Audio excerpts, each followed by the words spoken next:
There is a great difference between success and preparation for success.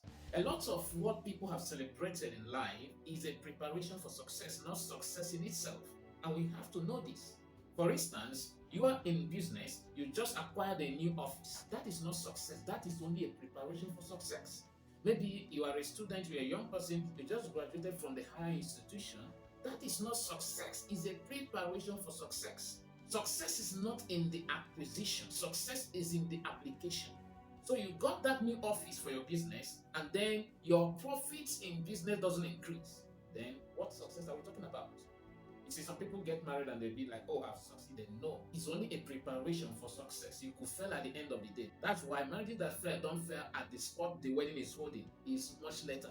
Because at that point in time is the preparation that we're looking at, not the success in itself. So a lot of things we celebrate as success is not success. It's only a preparation for success. So any training you receive is only a preparation for success.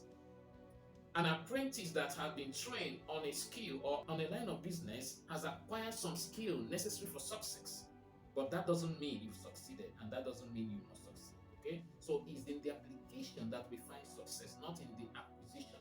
So you look at the things you've acquired. Those are means, not the end in themselves. There is a purpose for you acquiring that, whether it's education or property. There's a purpose, an end purpose for acquiring that. That purpose is what will determine whether that thing you acquire is of help at all or not. I'm Onyi Nnebedum. This is Thoughts Mining segment. See you on the next episode.